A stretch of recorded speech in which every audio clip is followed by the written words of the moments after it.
So the next category of investments we deal with are the ones that management has the intention and ability to sell sometime.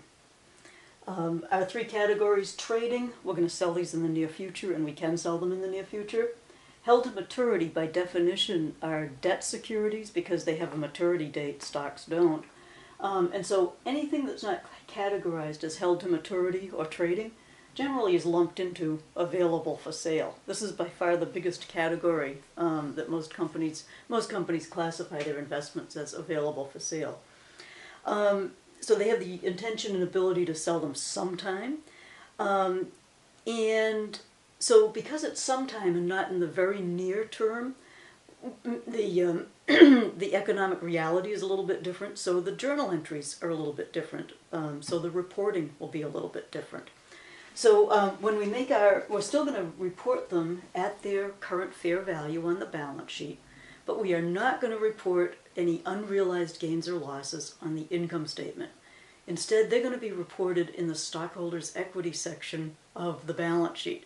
So what journal entry accomplishes that? We'll take the same numbers as before, except now we're dealing with our available for sale securities. And so our journal entry is going to be fair value adjustment, just like the other one. Okay, so here's the fair value adjustment, but because they're available for sale, we're going to call them available for sale. And you can go available for sale securities. I haven't got room. And then, so that would be the $2,000 adjustment here. And then the other side of that would be an unrealized gain because we have not sold them yet. And this would be a gain.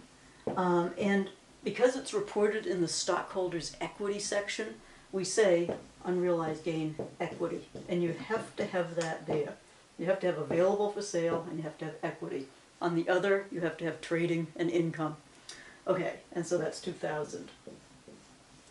So that's your available for sale journal entry. And obviously, if it were the other way around, and the cost had been 12,000 and the fair value were now 10,000, you would be reporting an unrealized loss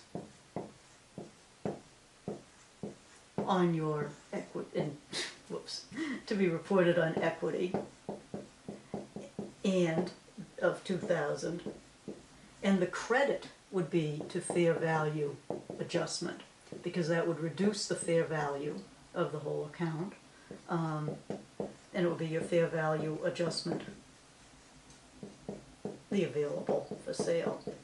So when you go through, there's a definite thought process you go through. You say, well, are we better off than we were? In other words, the fair value higher than the cost, or is the cost higher than the fair value? In the first case, you're going to have an unrealized gain. In the second case, you're going to have an unrealized loss. So those are just sort of things to keep in mind. And then you also have to say, is it a trading security or an available for sale? If it's trading, that fair value adjustment is to, trading. If it's to available for sale, it's available for sale. Number 3, if it's trading, it's going to be the unrealized gain or loss to income.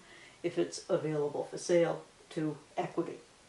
Okay, and as far as reporting these available for sale securities, since they're not in the, they would not be in the current asset section, they would be, you have your current assets, and that's where your temporary securities, your trading securities would be.